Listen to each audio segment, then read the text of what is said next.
Hello, welcome to my tutorial on mechanics in the real world. So, what affects how quickly a car stops, or stopping distance?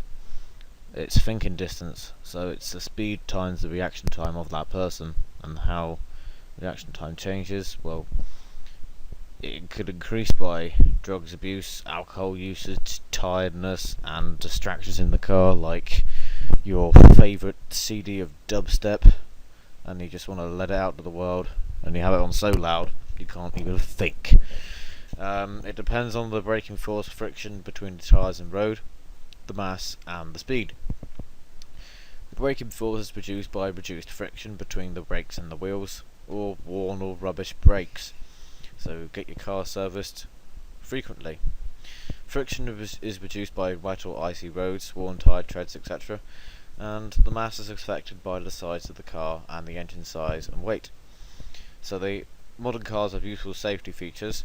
Seatbelts keep you in your car, and also give a little so the person can come to a stop slowly rather than slamming their body on the dashboard. So like the seatbelt almost it locks into place when the car stops suddenly, and it secures that person into place, so when they sort of lean forward like this, and here's the seat, then they will come to a stop slowly, and it will prevent them from doing that, from hitting their head on the dashboard. Airbags inflate when a collision happens, and they slow you down gradually by increasing the collision time, making the impact with the dashboard less lethal. So, if we quickly go on Google a second, I'll show you what an airbag looks like.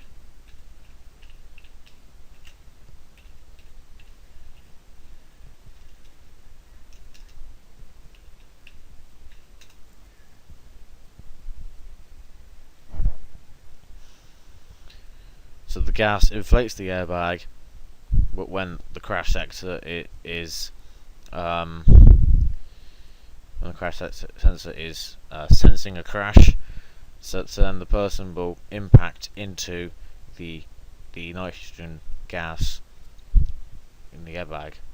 So this just cushions the person's fall, and it reduces their resultant force gradually, rather than coming to a stop suddenly and their face impacting with the airbag too sudden.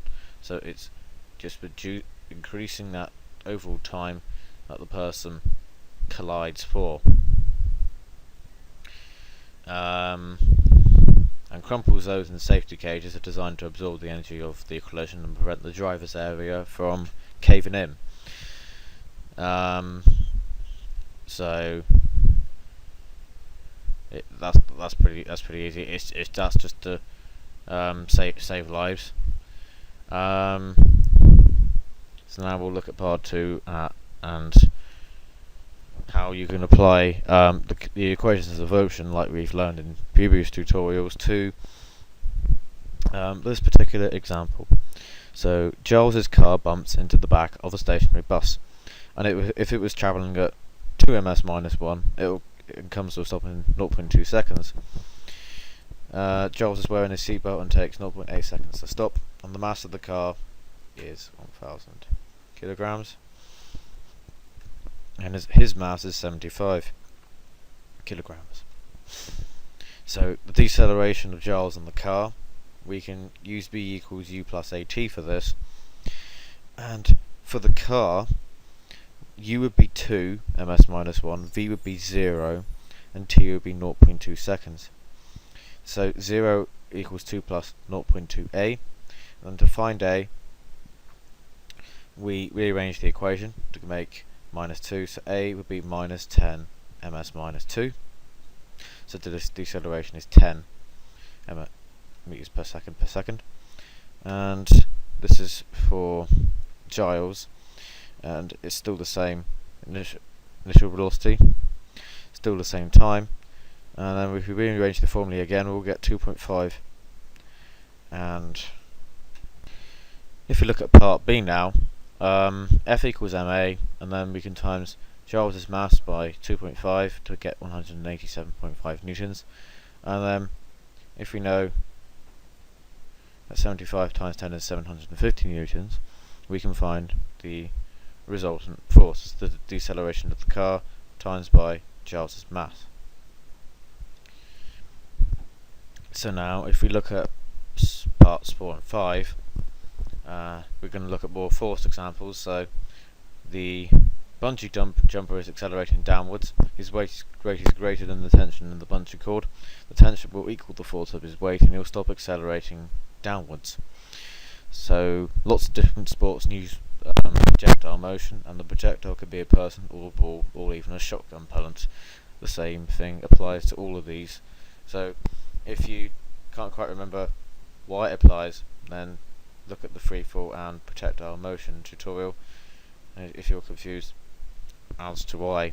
But the reason why it does apply is because it is acting by gravity. And if we flick back to the projectile motion part,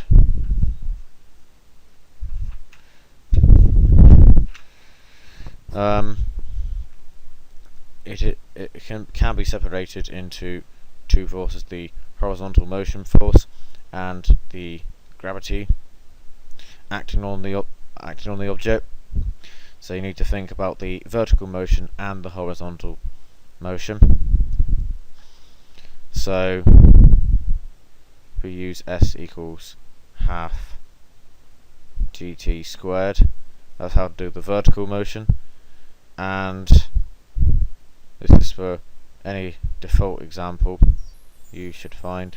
And then speed is distance over time once you work that out for the horizontal motion.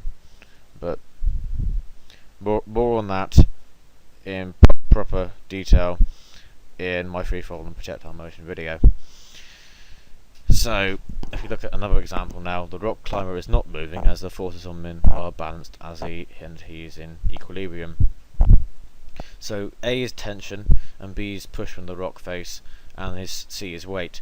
So the push from the rock face and the tension are exactly the same types of forces, and they're exactly the same amount, so that's why he's in equilibrium. So we move on to some questions now, and here cut only a few this time.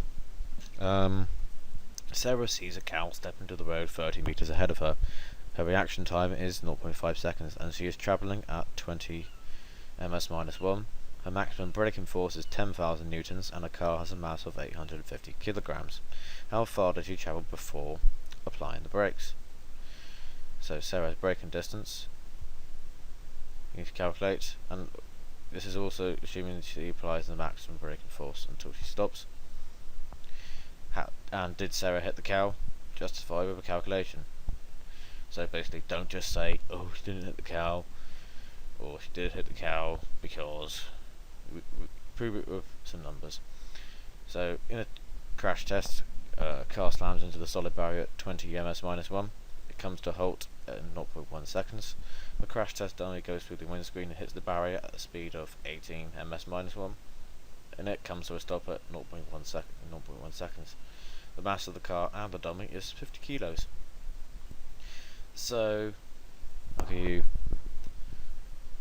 that O, and draw and label the forces showing the bungee jumper when they have just started and just started falling, and the lowest point of their jump. So we'll give you a few second pause the video and have a go at the questions. Okay, hopefully you had a look at the answers and you aren't just skipping to look at the answers. But for question 1, if we use S equals Vt, we can find out that the distance is 10 meters, and if F equals ma, then A equals minus 10,000 over 850 to equal minus 11.76 ms minus 2. It's a minus because it's a deceleration, and then if we use v squared equals u squared plus 2as, deriving this, we can make it s equals v squared minus u squared all over 2a, so the final minus initial all over 2 times the acceleration, and then substituting that up here we get 17 meters, and then if we add them both together, 27 meters, and it's 33 meters before the cow. Oh dear, looks like Sarah needs to replace her brakes. If we go to question 2, if we use v equals u plus at, a can equal 0 minus 20 all over 0.1, which is equals minus 200 ms minus 2, minus because it's decelerating. F equals ma, f is equal to 900 times minus 200 equals minus 1,880,000 newtons. Let's put a comma there.